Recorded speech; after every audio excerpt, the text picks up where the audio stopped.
अस्सलाम वालेकुम, आदाब, सुबह बखैर और खुशामदीद तमाम मेरी सहेलियों को, उनके घर वालों को, प्यारे प्यारे बच्चों को और बुज़ुर्गों को। उम्मीद है आप लोग ठीक ठाक होंगे। एक नए दिन का आगाज़ है और आप सब जानते हैं कि ये जो सिलसिला हम लोगों ने शुरू किया है, जो हमारी कैंपेन का स्टार्ट हुआ है, जो कि नेशनल एंथम से हम अपने प्रोग्राम का स्टार्ट करते हैं, इसका मकसद मैं हमेशा आपको बताती हूँ मगर आज फिर बताऊँगी कि हमारे दिलों में वो जज्बा, वो जुनून दोबारा जागने की ज़रूरत है। मैं आप लोगों के साथ शेयर करूँगी कि आज जब ये नेशनल एंथम बजा तो आज भी हमारे स्टूडियो में एक ऐसे हज़रत थे जो बैठे हुए थे और मैंने बहुत कोशिश की कि मैं उनकी तरफ देखूं और उन्हें ज़रा डांट के कहूँ कि खड़े हो जाए, मगर ये चीज़ें जो हैं वो डांट के नहीं की जा सकती। ये चीज़ें प्यार वाली चीज़ें हैं। ये वो चीज़ें कि छोटी सी चीज़ है, एक छोटा सा जेस्चर है कि आपको खड़े होना है जब आपका नेशनल एंथम बजेगा। बट द पॉइंट इज़ कि जब आपकी सोच ही नहीं होगी उस तरफ से, जब आपका दिल ही नहीं होगा उस चीज़ के अंदर, तो आप ज़ाहिर है वो अमल भी नहीं करेंगे। यानी खड़े होने का एक छोटा सा जो जेस्चर है, but it makes a lot of difference. So ladies and gentleman, girls and boys, जो ये कैंपेन हम लोगों ने स्टार्ट की है उसका मकसद यही है कि हम सब एक हो जाएं। हर तरीके से, हर लिहाज से हमें एक होना है और मोहब्बत की बात करनी है, अमन की बात करनी है, सलामती की बात करनी है। और यही हमारा पैगाम है, यही हमारी उस किताब का पैगाम है जो कि अल्लाह की तरफ से मुसलमानों के लिए नहीं बल्कि इंसानों के लिए, जितने भी इंसान इस दुनिया में बसते हैं उनके लिए उतरी। और उसके अंदर बहुत सारी ऐसी बातें हैं जिन्हें हमें सबको सीखना है। अच्छा, अब जाहिर बात है कि जब हम लोग नेशनल एंथम की बात करते हैं, पाकिस्तानियत की बात करते हैं, तो चंद एक ऐसी न्यूज़ होती हैं जो कि एकदम से आपकी आंखों में आंसू भी ले आती हैं खुशी से।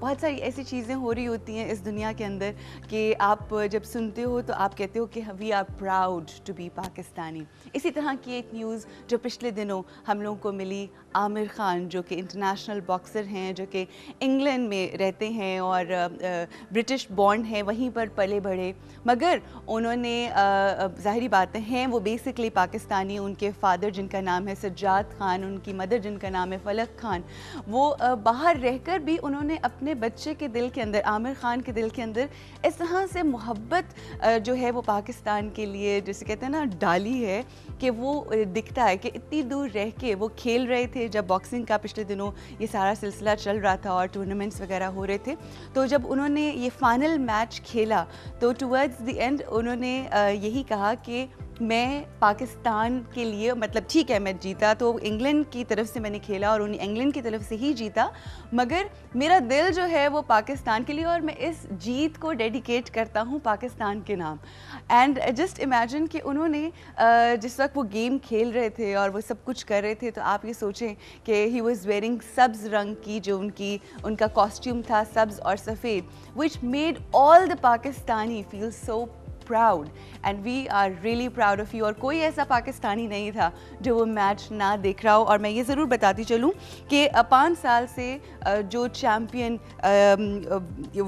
वर्ल्ड लाइट वेल्टरवेट का जो टाइटल है जीत रहे थे, ज़ेप, उनको हराकर उन्होंने 5वें राउंड के अंदर जो है उन्हें नॉकआउट किया एंड ही फाइनली वन। और उनके माँ बाप का ये कहना है कि ठीक है उसकी मेहनत तो बहुत है, मगर साथ साथ तमाम पाकिस्तानियों की और ख़ास तौर पे ऑब्वियसली उसकी फ़ैमिली की बहुत सारी दुआएं, और वाकई दुआएं मुकद्दर बदलती हैं और यकीन कीजिए इसको तो मैंने ख़ुद एक्सपीरियंस किया है। और आप लोगों की दुआएं हमारे साथ रहें, यही हमारे लिए सबसे बड़ा असासा है। ख़वातीन हज़रात, आज का दिन बहुत अहम है। वो किस तरह से अहम है, क्यों अहम है, हम क्या जिक्र करने जा रहे हैं अपने आज के इस शो में, वो तमाम चीज़ें हम आपको बताएंगे इस ब्रेक के बाद। ब्रेक के बाद वापस आएंगे तो आपको बताएंगे कि how today is very very special after the break.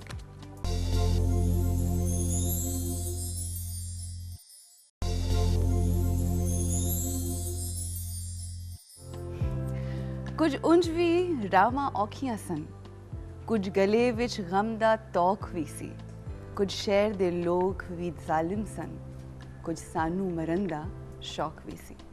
ख़वातीन हज़रात, ब्रेक पे जाने से पहले हमने आपसे कहा कि आज का दिन बहुत अहम है क्योंकि आज के दिन जिस हस्ती की हम बात करने जा रहे हैं, हज़रत वारिस शाह रहमतुल्लाह अलैह एक ऐसी हस्ती, एक ऐसे सूफ़ी कि जिन्होंने मोहब्बत, प्यार, अमन, सलामती और इंसानियत का दर्स दिया। और यही ख़ासा होता है सूफिया कराम का कि वो जब भी बात करते हैं, वो जब भी कुछ कहते हैं तो उसमें जहाँ रब का ज़िक्र होता है वहाँ पे इंसानों के साथ किस तरह से हमें हमारा रवैया होना चाहिए उसकी बात होती है। किसी का दिल ना टूटे, सबसे अहम दर्स ये मिलता है। और अगर हम अपने कुरान की तालीमात देखें और अगर कुरान के अहकामात को देखें तो उसमें भी बारहा ये बात कही जाती है कि और कुछ हो ना हो मगर किसी इंसान का दिल नहीं टूटना चाहिए। शायद इन छोटी छोटी बातों से, इन छोटी छोटी ये जो रूह है कुरान की या इन बातों की, इससे हम दूर हो गए हैं, जिसकी वजह से नफ्सा नफ्सी का आलम है।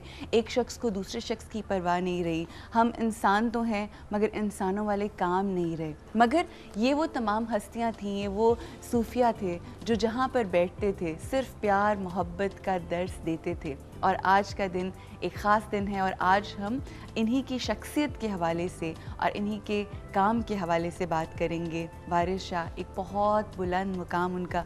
और मैं थोड़ी सी हिस्ट्री के हवाले से बताती चलूँ कि हीर रांझा की जो ट्रेडिशनल टेल है वो इन्होंने बयान की अपनी शायरी के ज़रिए। और इनको पंजाबी शायरी का शेक्सपियर कहा जाता है। और क्या खूब लिखते थे और जो भी लिखते थे इतना मानी खेज़ होता था। इसके साथ साथ थोड़ा सा अगर हम आपको इनकी ज़िंदगी के हवाले से बताएं तो ये सैयद घराने से ताल्लुक़ रखते थे और बहुत छोटे से थे जब इनके वालिदैन की वफ़ात हो गई। और इन्होंने फिर एक मस्जिद के अंदर अपनी तालीम भी हासिल की और उसके साथ साथ कसूर की एक मस्जिद थी जहाँ पर रहे। और उसके बाद पाकपतन के करीब एक गाँव मलका हंस, वहाँ पर चले गए और फिर वहाँ पर बैठ के उन्होंने सारी ज़िंदगी यही दर्स दिया, मोहब्बत का दर्स दिया, अमन का दर्स दिया और लोगों को कहा कि किस तरह से उन्हें अच्छे तरीके से ख़ास तौर पे अपने ज़हन में मोहब्बत की बातें रख के लोगों के साथ मोहब्बत बांटनी है। ख़वातीन हज़रात, क्योंकि मैंने आपसे कहा कि आज का ये ख़ास दिन है और हमने ये जो नया सिलसिला शुरू किया है कि हम अपने प्रोग्राम में ऐसी हस्तियों के हवाले से बात करते हैं जिनका नाम आखिरी लम्हे तक, जब तक क़यामत नहीं आ जाती, जब तक सफ़ा हस्ती ख़त्म नहीं हो जाती, इनका नाम हमेशा रहेगा। क्योंकि इन्होंने कभी अपनी बात नहीं की। इन्होंने जब भी बात की अपने अल्लाह, अपने नबी और मोहब्बत की बात की, इंसानियत की बात की। इस वक्त जो हमारे साथ शख्सियत मौजूद हैं जिनसे हम बात करेंगे और वो हमें बहुत सी इन्फॉर्मेशन देंगे इनकी शख्सियत के हवाले से, यानी वारिस शाह रहमतुल्लाह अलैह की शख्सियत के हवाले से, उनकी ज़िंदगी के हवाले से। हमारे आज के जो मेहमान हैं वो भी एक बहुत अहम शख्स हैं। वो इसलिए क्योंकि चंद एक मोती ऐसे होते हैं, चंद एक हीरे ऐसे होते हैं जो आपको जब आप किसी शॉप के ऊपर जाते हैं तो आपको सामने नज़र आते हैं। मगर कुछ अनमोल मोती ऐसे होते हैं जो कि कुछ शायद वक्त का तकाज़ा होता है या क्या बात है, उनको बहुत समेट के और लपेट के बहुत दूर रखा जाता है और वो शायद ख़ुद भी नहीं आना पसंद करते लोगों के सामने। एक ऐसी शख्सियत, उनका मैं तारुफ़ आपके सामने करवाना चाहूँगी। खुर्शीद कमाल साहब एक पंजाबी शायर हैं। इन्होंने कुरान पाक का पंजाबी में तर्जुमा किया, कितनी बड़ी सादत की बात है। इसके साथ साथ नहजुल बलागा जो कि सेइंग्स ऑफ हज़रत अली हैं, उनका उस बुक का इन्होंने पंजाबी में तर्जुमा किया। गीता गुरुमुखी का भी और पंजाबी में तर्जुमा किया। इसके अलावा रहमान बाबा और हयाते इकबाल की का भी पंजाबी में तर्जुमा किया और तशरीह भी की। काफ़ी के शायर हैं। 3 किताबें इनकी आ चुकी हैं, चानन, खाली बुए और ए किए, इन जिसमें शामिल हैं बाबा बुल्ले शाह और सुल्तान बाहू के कलाम की पंजाबी में इन्होंने तशरीह भी की, तर्जुमा भी किया। हमारे साथ मौजूद हैं खुर्शीद कमाल साहब। सर अस्सलाम वालेकुम। आपसे मिलना ही मुझे लगता है कि मेरे लिए बड़ी सादत की बात है कि माशाल्लाह इतना आपके क्रेडिट के ऊपर काम है और इतनी सबसे बड़ी बात कि कुरान पाक का पंजाबी में तर्जुमा, मेरा ख्याल है आपके अलावा किसी और शख्स ने तर्जुमे हुए पहले पंजाबी में जी, वो जिसको हम कहते हैं नसरी तर्जुमे हैं, सही, लेकिन मंजूम तर्जुमा नहीं हुआ। अच्छा, मंजूम तर्जुमा क्या होता है, जरा ये जरूर बताइए। नज़म में। अच्छा, नज़म में तर्जुमा किया आपने पूरा कुरान मजीद नज़म में। सुभान अल्लाह जी, क्या बात है, क्या बात है। और नहजुल बलागा का भी आपने नज़म में है जी। अच्छा, सुभान अल्लाह, तो क्या बात है।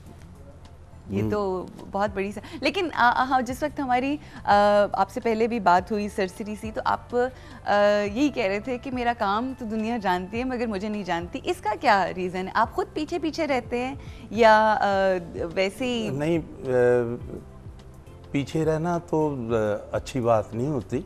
सही। तो ज़िंदगी तो रवां दवा है ना, इसके साथ साथ चलना चाहिए। लेकिन कुछ लोग वक्त की रफ्तार से आगे निकल जाते हैं। सही। और कुछ लोग उसके साथ साथ चलते हैं। Right. तो मेरा ख्याल है कि वक्त के साथ चलना ज़्यादा बेहतर है। ज़्यादा बेहतर है, और वही आप कर रहे हैं। जी हाँ, क्योंकि वक्त आता है। सही। वक्त की कदर करें, वक्त को ज़ाया ना करें। सही। उसी में आपकी कामयाबी है। बिल्कुल सही। क्योंकि मैं यहाँ बैठा हूँ लेकिन मैं सफ़र में हूँ।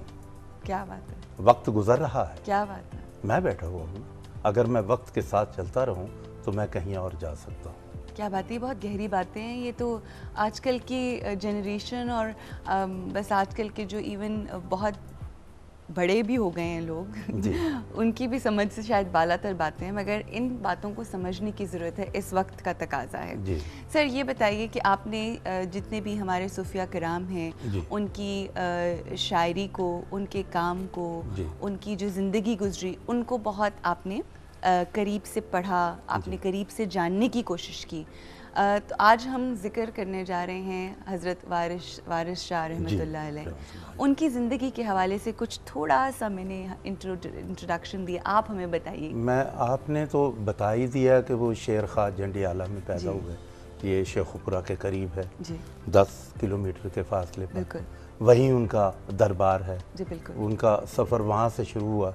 लेकिन ये शायद बहुत कम लोगों को इल्म है कि वारिस शाह की शायरी का आगाज़ जो था वो बुर्दा शरीफ से था। अच्छा। ये उन्होंने 19 साल की उम्र में बुर्दा शरीफ का मंजूम तर्जमा किया। ठीक है। उसके बाद ये कसूर चले गए, वहाँ इन्होंने दीनी तालीम हासिल की। सही। और फिर रूहानी तालीम के लिए ये वहाँ बाबा फरीद के यहाँ चले गए। सही। वहाँ बहुत अरसा रहे। वापसी पर ये मलका हांस रुके तो वहाँ ये अमाम मस्जिद रहे। सही। मुझे उस मस्जिद को देखने का इत्तेफाक भी हुआ। अच्छा, माशाअल्लाह। मैं गया, मैंने वो हुजरा भी देखा। अच्छा। जहाँ बैठकर ये लिखते थे। और एक वहाँ मैंने कापी भी देखी जिस पर वारिस शाह साहब के हाथ की लिखी हुई ही तहरीरें मौजूद थी। तो वारिस शाह साहब के बारे में मैं ज़्यादा नहीं कहूँगा, सिर्फ ये कहूँगा कि उन्होंने ये जो कहानी, ये किस्सा जो इंसानियत के हवाले से बात की, उसके किरदारों को जिस तरीके से इन्होंने उजागर किया, उसमें वो सारा उनका आ जाता है। और यहाँ तक कि हीर और रांझे का किस्सा है जी। लेकिन उसके अंदर जो बयान किया गया है वो कुछ और सत्य की बात है। अच्छा, इस हवाले से सर हम बात करेंगे क्योंकि आपने हीर को खुद छेड़ा है, उसके जिक्र को। इस हवाले से मज़ीद जिक्र आगे बढ़ाएंगे, बात को आगे बढ़ाएंगे। यहाँ पे हमें ब्रेक के लिए रुकना है और ब्रेक के बाद जब वापस आएंगे तो गुफ्तगू को यहीं से आगे बढ़ाएंगे।